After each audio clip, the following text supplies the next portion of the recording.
Good afternoon. My name is Heather Scott, and I'm the Executive Director for Langley Memorial Hospital Foundation.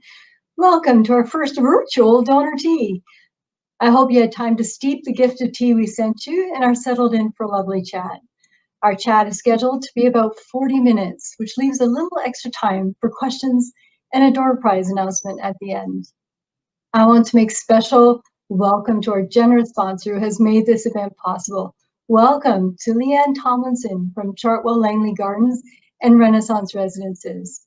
And to our keynote speaker, Dr. Mitra Maharaj, Site Medical Director for Langley Memorial. Also joining us today is our Foundation Board Chair, Michael Leggett. It's a privilege to have each of you with us. Thank you for sharing your time with us today. I want to take a moment to recognize the land that I'm on today is the traditional unceded territories of the Coast Salish peoples. We thank those who have preserved this land for our shared enjoyment and benefit. Thank you to Langley's local land-based nations, Kwantlen and Katzie First Nations. You know, I'd rather be in a room connecting one-on-one with you and thanking you personally for your incredible support of healthcare in Langley. Until those days return, I'm grateful for the chance to host you in our virtual living room, and I look forward to meeting each of you and getting to know you as soon as the opportunity arises. It's truly an honor that you joined us here today to let us celebrate Langley Memorial and you for the role you play in its continued success. The time, advocacy power, and financial contributions you make to the hospital and to this community are bringing great positive changes to local healthcare and to the quality of life for all of our residents. Let's reflect on some of the accomplishments your gifts have made possible this past year.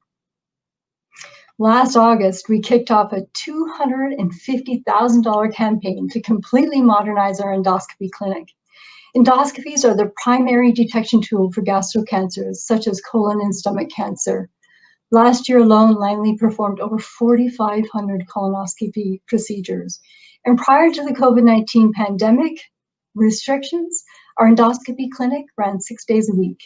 But thanks to generous donors made throughout the year, we were able to fully fund the new equipment needed, including new surgical scopes and a new advanced video processor that completes a full endoscopy navigation system, the standard system for colonoscopy clinics across Canada. This provides better visualization and the best available imaging technology for our physicians, allowing for faster and more accurate detection and treatment. In conjunction with Langley Memorial Hospital Auxiliary, we funded a new testing booth for the pulmonary or lung function lab this past December. This advanced machine can quickly analyze lung disorders from asthma and COPD to cystic fibrosis. Adding this vital piece of equipment means 2,000 patients a year will have advanced lung testing at their local hospital. In January, our community rallied for the Giving Hearts Gala, celebrating elder care. An outstanding $150,000 was raised in honor of the health needs of our community elders, with proceeds helping purchase specialized wheelchairs and other mobility-enabling equipment urgently needed throughout our hospital and long-term care residences. And in February, with the help of Mayor Val Vandenbroek's Winter Gala, we were able to raise awareness and support for women's health. We're grateful for this support, as women's health has traditionally been underrepresented by the medical community. Now, let me explain. Historically, research has used the male body as a basis for medical knowledge. Now, I think we all know that the male body and the female body are not the same.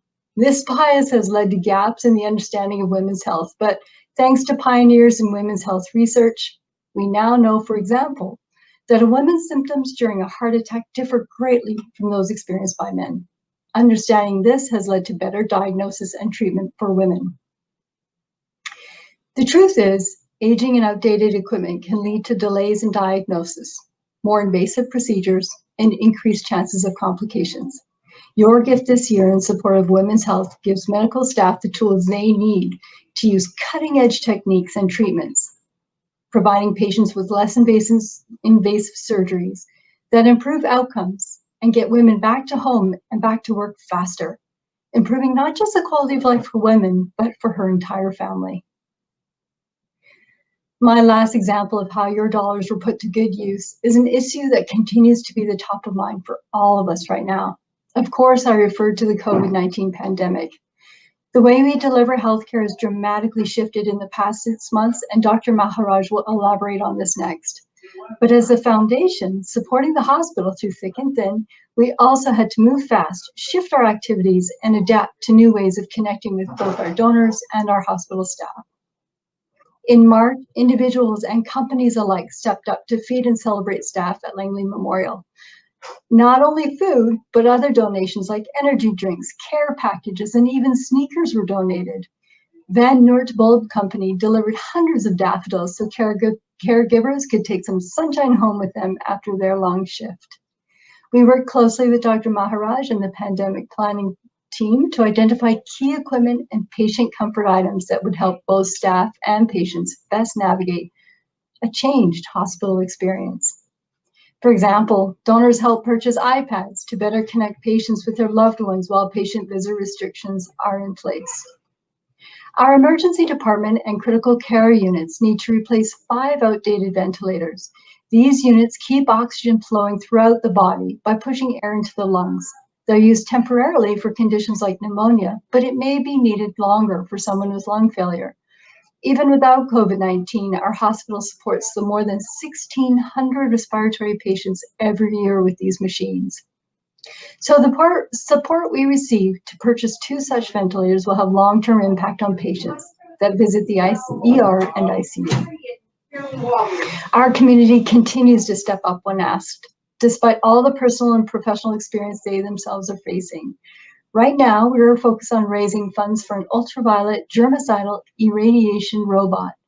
The germ zapping robot arms our dedicated cleaning staff with another tool to deep clean hospital surfaces and kill pathogens, including the virus that causes COVID-19. I am so pleased to let you know that we're so close. 70% of the needed $168,000 has been raised for this vital piece of equipment. You can read all about the robot and our COVID-19 response in our next Giving Matters newsletter, arriving on doorsteps as early as next week. It's been an extraordinary year, and we couldn't have done it without you. This is what your loyal commitment achieves. You empower our staff, giving them the tools that allow them to be their best. You make patients and their families feel valued, ensuring they receive compassionate care that improves their healthcare journey. You increase hospital capacity and efficiency, allowing more people to be served right here at home. And you improve general quality of life for patients, for their families, and for the life-saving heroes that work at this hospital. You inspire me. You inspire my team.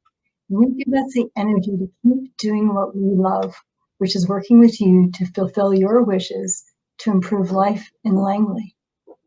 Thank you is just not enough, but it's what I have to offer you. So on behalf of all of us at the Foundation, thank you so much for your support. It's such a pleasure to introduce our next speaker to you, Langley Memorial Hospital Site Director, Site Medical Director, and a passionate advocate for the Foundation, Dr. Mitra Maharaj. Immediately following Dr. Maharaj's presentation, we will be holding a question and answer session. Now, if you have any questions, you can submit them in writing through the comment box on the platform that you are using. So we are not able to hear you or speak to you directly. So if you're on Facebook, find the comment box on the top left of your video screen. If you're on YouTube, please find the comment box on the bottom right of the screen. So YouTube is bottom right, Facebook is top left. Make sure to type your question and push enter to send the comment to us. You can ask a question in writing anytime during Dr. Maharaj's speech, and we will read out your questions at the end of his talk. All right, let's get started. Dr. Maharaj, good afternoon. Thanks for joining us. Over to you. Well, good afternoon, Heather. Thank you so much for that warm welcome, and thank you for inviting me to speak with you and your guest today. I'm really honored to be participating in this event this afternoon. It's wonderful to connect with the donors that are helping us provide the best environment, the best equipment, and the important patient comfort items that allow the staff here at Langley Memorial and Langley Health Services to do the very best for their patients. I'm delighted to have an opportunity to share a little insight into what it has been like here on the front lines in the fight against COVID-19. Let me start by saying we are truly overwhelmed by the community's response and support.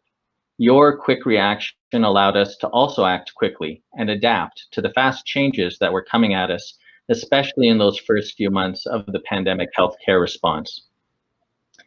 In thinking of how to organize this presentation, I thought I would use some specific words as themes for the different stages of the complex experience we all went through together as a community and particularly as healthcare providers. Skepticism. I've had the opportunity to work extensively in surgical quality improvement over the years, looking at ways we can improve outcomes for our patients.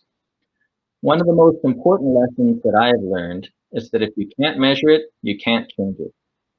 Data is incredibly important in healthcare as we strive to be as evidence-based as possible in our decisions and recommendations for our patients. And so our initial response to pretty much any supposition or assertion, particularly one that falls outside of our normal experience, is skepticism. Much as any of us respond to the initial report of bad news, our initial response is often denial. And for many of us in healthcare, that was no different with COVID. I remember first hearing about COVID in February and thinking it would pass relatively quickly if it came here at all in any significant numbers, or that it would be easily contained. For many of us, it wasn't until the numbers started to rise, not only in other countries, but here in Canada, that we felt our skepticism dissolve. I was one of the many whose spring break travel plans were canceled at the 11th hour when Dr. Henry advised that anyone leaving the country would need to self-quarantine for 14 days upon their return.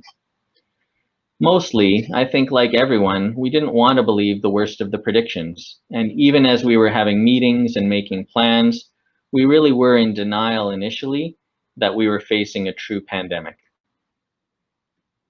Confusion. From there, I think we honestly transitioned to a state of confusion. We began to believe that what we feared would come to pass, but this was such an unknown situation that no one really knew any details or how to best respond. Much of the information we were acting on was coming from the experiences related from other countries, and again, some of those reports were inaccurate or not applicable to our population here in Fraser. Our turnaround times for testing were initially frustratingly long, almost a week in some cases, leaving people in a constant state of uncertainty as to the clinical status of their patients or their loved ones. We struggled to improve the processes of transporting test specimens and expediting those results. We faced our greatest challenge at this point, I believe, in March, when we didn't know what to tell people. We didn't know who to test or what PPE or testing supplies we would have. And in turn, we were unsure how best to allocate those precious limited resources. We delayed non-emergent surgeries and endoscopy procedures and tried to make plans to predict the future of an unknown entity. We didn't know at first how long COVID would stay in the air or how much ventilation of a room was required to clear it safely. We had to ask staff and physicians to continue to see, examine, and treat patients using our best knowledge, but definitely not certain knowledge that the protocols for personal protective equipment use would keep them safe. Anxiety. This certainly led to a great deal of anxiety, not only in the public, but in our healthcare providers. They were worried about their families, their elderly relatives, and in many cases themselves. There were often conflicting policies and recommendations around personal protective equipment or visitors coming from different health authorities, and there was a degree of distrust in the information we could provide. As medical leaders, we were often torn between providing uncertain information, which might turn out to be wrong, or providing no information at all, which allowed more stories to fill the vacuum and fears to blossom. Patients became fearful of coming to the emergency department, and we saw record low occupancy in the hospital. We designated certain wings of the hospital as a COVID cohort to safely care for those patients with dedicated staff and supplies, keeping them separate from the rest of our inpatient population. I'm so grateful for all of our staff who stepped forward without hesitation at that time. It's truly humbling to consider. It was clear that case numbers were growing and that community spread was occurring, and we didn't see staff calling in sick, but instead quite the opposite. We had staff members stepping forward, asking how they could help, even amidst this time of uncertainty and confusion. We had physicians coming out of retirement, nurses volunteering to come in on vacation days since they couldn't travel anyway. Our professional colleges allowed foreign-trained healthcare providers to become credentialed quickly to add to our workforce. Truly, our community of healthcare providers came together to support one another and the patients of Langley. It was incredible to behold. Overnight, we set up a community testing facility under the leadership of two of our family physicians that immediately served patients with the most inclusive hours of any such site in the province. In fact, we set up two sites, one at the hospital to support patients coming to our emergency department, and another in the community to support our more vulnerable patients. Resolve. Toward the end of March and into April, we really began to find our stride. While there remained some confusion and of course anxiety, our systems and protocols became more consistent and reliable. We had a better sense of our PPE supplies and gained increasing confidence in our protocols. We became better at communicating, which was hugely important and impactful. It is probably the greatest lesson I took away from our initial response to the pandemic or any other large-scale disaster such as this. Communication is key. We began to circulate regular update emails and hold regular virtual town halls where everyone could ask their questions and hear from our experts in public health and medical microbiology. Bonnie Henry's refrain of "be calm, be kind, be safe" became the credo we all lived by, and we began to make progress. We had made plans for eventualities of the cases exceeding our capacity in critical care beds, or in case large numbers of our healthcare providers became incapacitated due to illness. But these plans seemed less and less likely to be required. Appreciation. Throughout the worst of this, fortunately, we were never alone. It still brings tears to my eyes remembering leaving the hospital one night at 7 p.m. to see the parade of first responders and hear the cheers of appreciation from community members being directed at our hospital. We are always greater together than the sum of our parts, and that was never so evident than during those spring months. Daily deliveries of meals would come to the hospital, and our leader in charge of delivery of personal protective equipment to the wards had the happy additional task of delivering meals and treats from appreciative community members. I was so pleased to be offering messages of thanks to so many of our donors who had donated to the Langley Hospital Foundation and who were doing their part in the fight against COVID by donating supplies and purchasing urgently needed equipment to arm us to be most effective in supporting our community. The provision of cleaning equipment, ventilation equipment, and tablets to allow patients to communicate with loved ones when visiting was inadvisable all have had a tremendous impact. I'm sure I've told many of you before that I've lived in Langley for many years. My son was born in Langley, and I greet my patients regularly in the grocery store or at the local parks. The degree of support I felt from this community was truly stunning, and I've never been more proud to live here and call this community my home. Relief. As the numbers started to drop in May and into June, we began to feel a real sense of relief. We had actually come out the other side. We had succeeded as a province in flattening the curve, and as a community in keeping one another safe. Our PPE supplies had held, and our protocols were effective, with only a few healthcare providers becoming infected, and even those were only in the early days when we didn't know what PPE to use. We had ramped up testing so that turnaround times were often less than 24 hours, and we got to a point of no longer needing our cohort ward for inpatients awaiting COVID tests.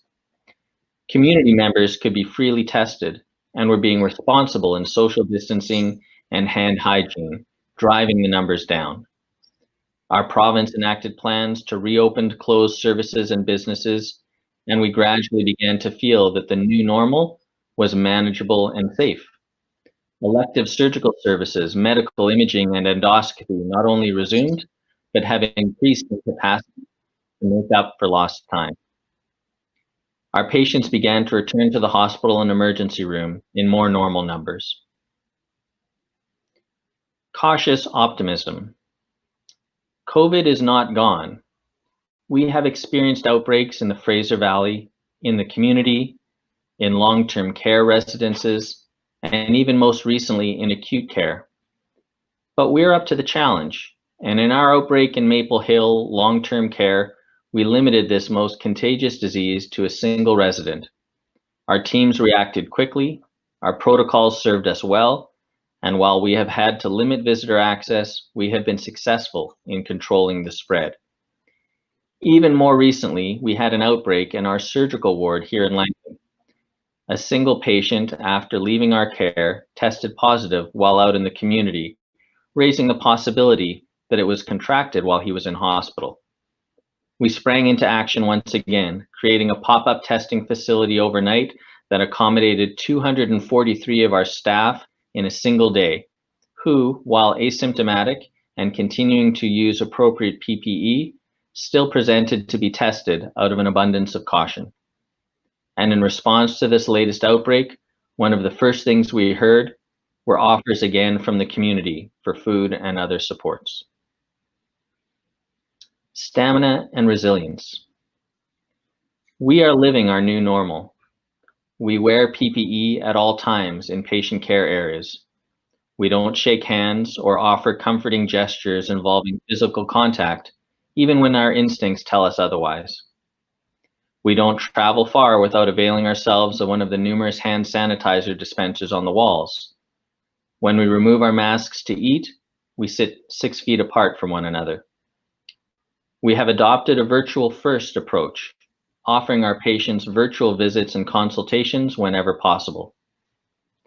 While there's still much we don't know about treatment and immunity, and many families have suffered tragedy at the hands of this pandemic, we have a way forward. There may yet be bumps in the road or unexpected hazards, but there is a light at the end of the tunnel, and we are moving steadily in the right direction. So going forward, our journey with COVID is far from over, but we've proven ourselves and our community that we are up to the challenge, that our protocols and equipment, and most importantly, our staff and physicians are capable of providing a safe environment for both our care providers and our patients, despite the ongoing pandemic. While we are always masked, the Foundation's Smile ID program allows us to retain some of our humanity and personality. And we know our community is walking with us side by side, step by step, every step of the way, which makes all the difference in the world. Thank you all for all of your continuing support and for your partnership in this fight. I'll be very happy to take your questions. Dr. Maharaj, thank you so much for these, for your words. You really took us on a journey that I think we shared with you, from skepticism and anxiety right through to appreciation, resolve. While we may not be with you in stamina resilience, your leadership, I think, really helps us as part of the community stay together in this sort of fight to keep our caseloads low, to keep that curve bent. So I want to, on behalf of all of us, thank you for sharing how your teams felt about it. It reminds me, makes me think that indeed we are in this together. So team, I imagine there must be some questions. And so I'll just call on my colleague to bring them up on screen, and we'll share them with Dr. Maharaj.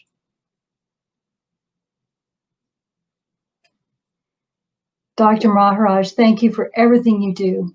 Do you think hospitals will ever go back to what it looked like before COVID?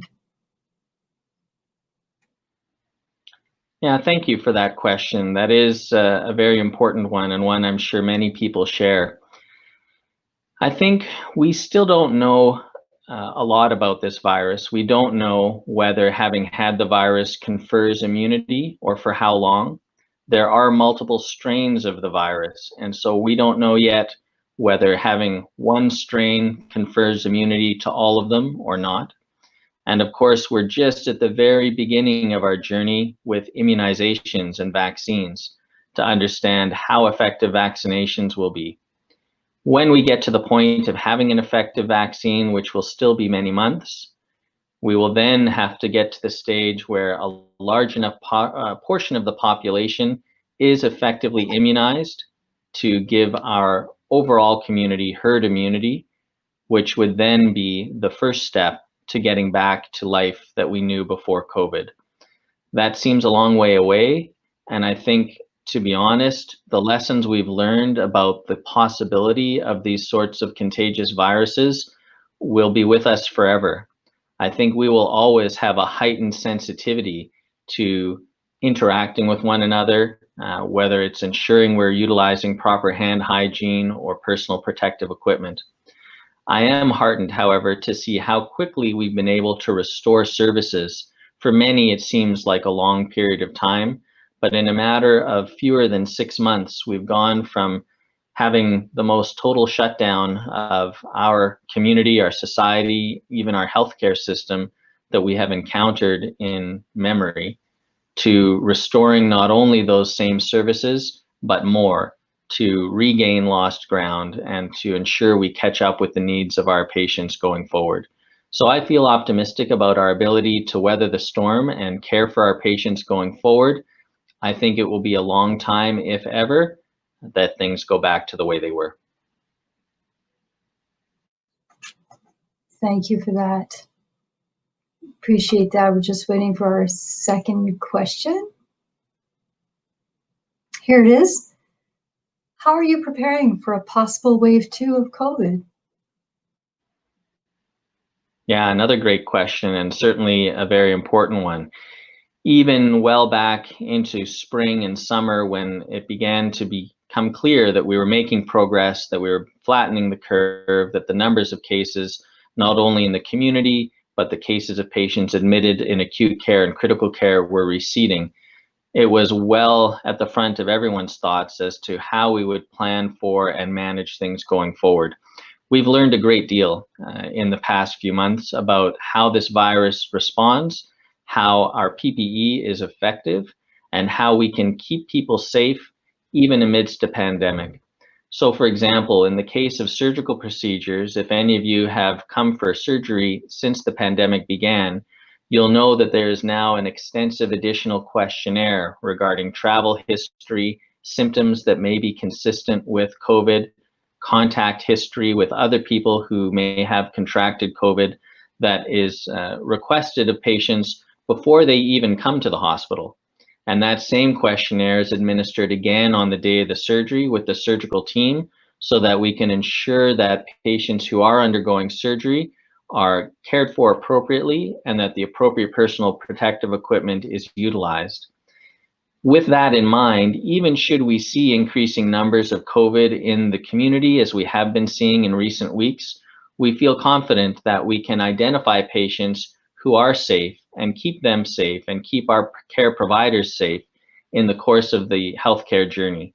So at this point, we don't anticipate having to react so definitively as we did in the initial stages of COVID by stopping services that weren't crucial to patients.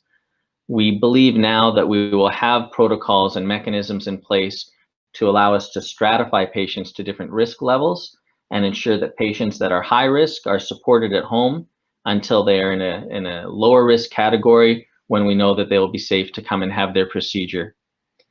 Similarly, for all of our medical imaging procedures, endoscopy procedures, the same protocols are being put into place.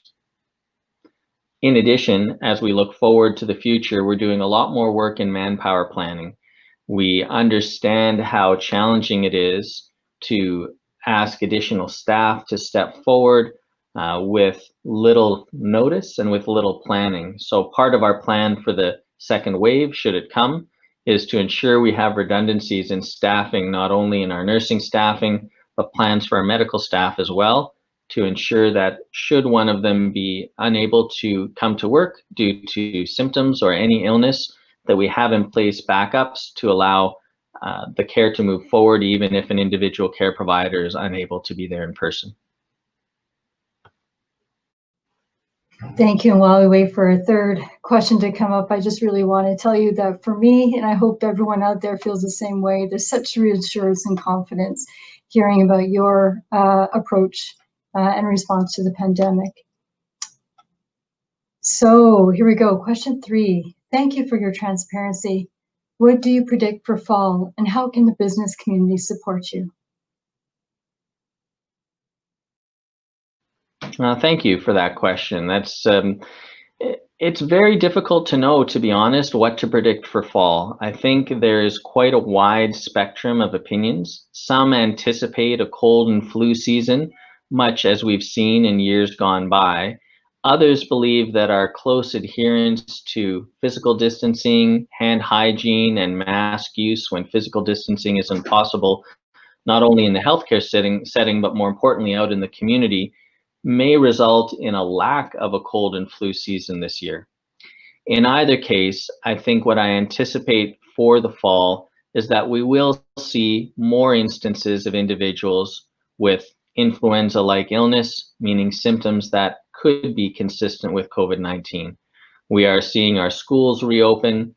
We are going to, with the changing weather, see more people congregating indoors rather than enjoying the outdoor weather we've been having over these past couple of months. So I do anticipate that we will see more symptoms developing in our community. However, I think part of our planning as well has been to roll out additional testing opportunities, ensure that our testing infrastructure will be able to handle a much larger capacity than we have at any point thus far, to get people the information they need quickly so that they can make the best informed decisions for their health and the health of their family, their coworkers, their friends, etc. So while I do anticipate we will see more cases, I think we'll be much better prepared to take those cases in stride, to support those patients who really need our support in hospital, and to support others in their homes. For example, toward the end of the first wave of the pandemic, we started to initiate home electronic monitoring for patients. So someone would perhaps come to their family doctor or even the emergency department with symptoms of COVID. They would be tested, but their symptoms weren't so severe that they needed to stay in hospital. But we would send them home not to be alone, but instead to have electronic monitoring of their blood oxygen, of their heart rate, of their blood pressure, and that would be monitored by a nurse using electronic devices, so that should that patient's healthcare parameters start to slip in the wrong direction, they could be contacted immediately and advised to come back to hospital where we could give them additional supports. So I think using tools such as those, even when we do see more cases, we will be much more able to support individuals in the locations where they need to be with the supports that they need to keep them safe and minimize impacts on businesses, schools, hospitals, etc., in terms of requiring larger scale closures. In terms of the second part of the question as to how the business community can support us, a very kind question. I think first and foremost is to ensure that we don't suffer from COVID fatigue. COVID fatigue is a phrase that has been coined to reflect how exhausting it can be to maintain vigilance for COVID, to ensure we're always physical distancing, to ensure we're wearing masks when we should, to ensure our hand hygiene is always up to par.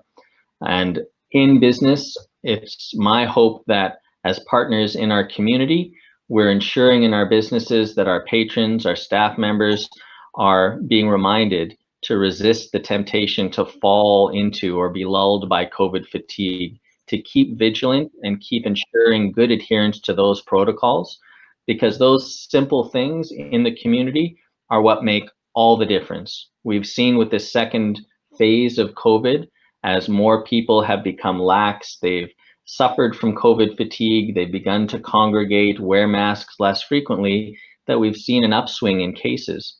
We can't afford to let that happen, particularly going into the fall and the winter, especially with more vulnerable patients who are maybe seniors or those who have additional medical comorbidities. So businesses ensuring that in their place of businesses, their patrons and staff are following good practices will be immensely helpful. And of course, your support through the Hospital Foundation cannot be reinforced enough as being so critical and so helpful to us to allow us to pivot and respond to the circumstances in front of us. Thank you, Dr. Maharaj. That was just really helpful to reassert how important it is to keep model and keep the protocols going, especially into the fall. Thank you for that. Our next question, when will volunteers be allowed back into the hospital? Yeah, that's another great question. The policies around visitation and non-essential personnel, and unfortunately in some respect volunteers are considered non-essential, as much as we've had an incredibly vibrant and critical volunteer program here at Langley. Those policies are determined provincially by Dr. Henry and the ministry. And so, to be honest, I don't see that policy changing anytime soon. We see the case numbers rising, and we know that one of the greatest risks to our most vulnerable patients who are in hospital because of their health is someone coming in from the community who may have COVID without even knowing it and inadvertently bringing it into the hospital. It's not out of lack of their vigilance or their being negligent in any way. We know that a significant fraction of people who contract COVID will have no symptoms, yet they will be contagious for up to 2 days prior to them even testing positive for COVID, and for several days, up to 2 weeks afterwards. So we really need to be vigilant. We need to be disciplined in ensuring that the risks that we take by allowing people into the hospital, into our long-term care facilities, even into our homes, are appropriately balanced. It's not to say that we need to go into full lockdown, but we need to ensure that when a visitor or a volunteer or anyone is coming into contact, particularly with patients who have medical illnesses or who are elder, that it's really important that that happen, and that we really have no alternative in terms of supporting the care or the services those individuals would provide. And that's why it's been so pivotal the way that our donors and our community members have stepped forward, for example, with the provision of iPads to allow our patients to communicate out to their families. It means that we can support our visitor policy, which really restricts non-essential visitors, but still give our patients that much needed care and contact with their loved ones so that they don't feel isolated, so they do know that their families are pulling for them, are with them, and waiting for them when they get well and can leave hospital again. Again, thank you for that, Dr. Maharaj. We'll look forward to the time when we can welcome our volunteers back. We do miss them here at the hospital, but certainly understand the need to ensure that protocols maintained, and we keep reinforcing them. And it's great to hear that message yet again, but in different ways, to make sure our population, as much as we can influence how people think and keep our community safe. So thank you for that. Do we have any other questions? Oh, yes, we do. Thank you, everybody. Gosh, this is great. Dr. Maharaj, would you support a mandatory mask rule for businesses in BC? Oh. Yes, that's another good one. Absolutely. Again, as I'm not a public health expert, I'm an ear, nose, and throat surgeon, and I'm certainly not an epidemiologist, so I leave those decisions to the experts at hand.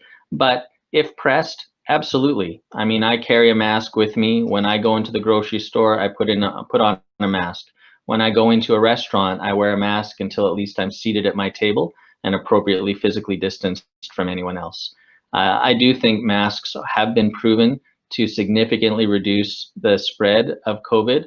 And while there are certainly patients, individuals who should not wear a mask because of their health conditions or their very young age, the vast majority of the rest of us can wear a mask. It's a simple intervention, highly effective, and I think it is an appropriate thing that we should all consider doing, as much as it may be annoying or a hassle. It is just one other way of being respectful to one another. You wouldn't push someone out of your way when you go into a store. You wouldn't yell at someone if they upset you, ideally. These are other ways we just show respect for one another. It's how we build a strong and vibrant community. And I think another way to show respect for one another is to wear a mask, because we know wearing a mask is to protect the people around us. And that's really how we are going to be successful, as we have been with this pandemic, is by pulling together and acting as a community to protect one another.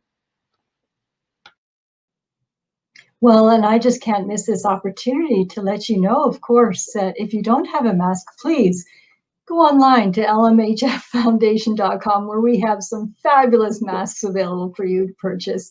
And that's a great way to support the hospital. So thank you for that question. Just waiting for the next question to pop up. And that's it for questions. Everyone, thank you so much for submitting such thoughtful questions. If you think of anything you'd like to ask after this tea, please do send your question to. Sorry, I almost predicted that would happen. Please do send your question to Sheila. You all have her email address, and we will do our best to get a response for you and get back to you as soon as possible. Now, that concludes our Q&A session. I'm going to turn it over and fix my earbud, but while our wonderful board chair, Michael Leggett, takes over. Michael, welcome. Thanks for being here. Thank you, Heather. Good afternoon, and welcome to our first virtual donor recognition tea. This has been an unusual year with no shortage of first experiences for everyone. So on behalf of the Langley Memorial Hospital Foundation's Board of Directors, I want to extend our thanks to you and express our gratitude for your loyalty and continued support. My name is Michael Leggett, and I have the honor of serving the Langley Memorial Hospital Foundation as its present board chair. I've lived in Langley my whole life, and our family has come to know the hospital and its staff through using many of its services. What I know, without question or exception, is that our community is privileged to be supported by the best healthcare providers who act with the utmost professionalism, empathy, and sense of community. We are truly blessed. What I also know is that our community, you all included, recognize this too, and provide partnership with your time and continued support. This partnership is supported through the activities of the Langley Memorial Hospital Foundation staff. This is truly an amazing relationship of healthcare providers and community, and I again want to thank you for your role in advancing health in our community. I have the distinct pleasure of recognizing a few of our many loyal donors who have joined us today. First, Mary Fennell has been a loyal donor since 2014. Thank you. Grant Wright has been a loyal donor since 2015. Thank you. Marnie Enge has been a loyal donor since 2000. Thank you. And Hildegard Clausen has been a loyal donor since 1999. Thank you.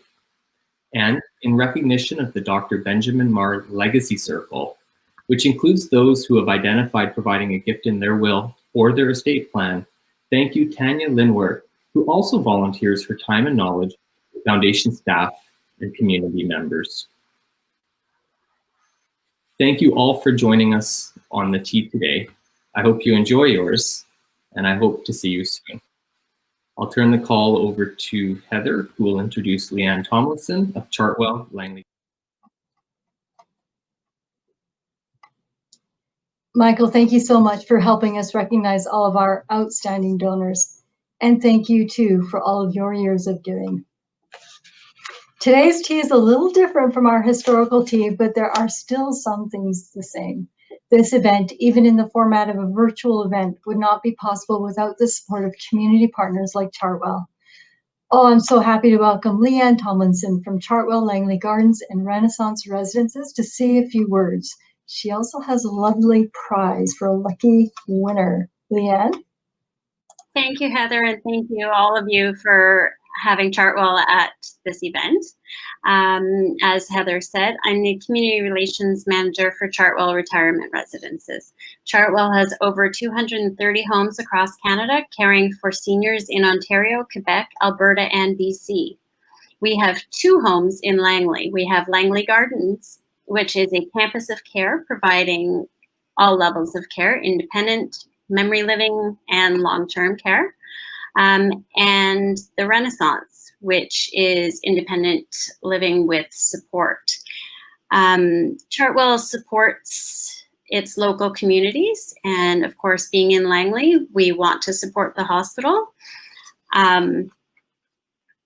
So this is the 3rd year doing the tea to honor the donors. So thank you very much to the donors who the hospital needs. And I myself am grateful to this hospital because I live in Langley as well. And it's been the hospital I go to for emergencies with my 4 children. And as well as that, it supports all of my seniors in the different homes, but more importantly, the Chartwell homes, which is why we're here. So thank you very much to the donors. I understand that anybody who RSVP'd was entered into the draw for the prize. So I'll show you the gift basket. And I'm gonna draw a name, and the foundation will reach out to the winner to give it to you, I guess. So I'll just shake it up in my teacup.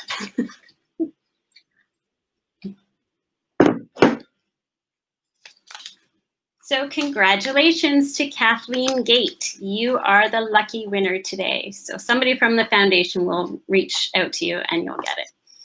Thank you so much for having me, guys. Leanne, thank you so much. Everybody, this concludes our first virtual donor tea. I welcome the opportunity to meet you. I'm only a call away. Please call anytime to discuss your concerns and your ideas for health in Langley. I so value your partnership in building a healthy community, and I'd love to hear from you. Thank you for sharing your time with us, and have a lovely evening.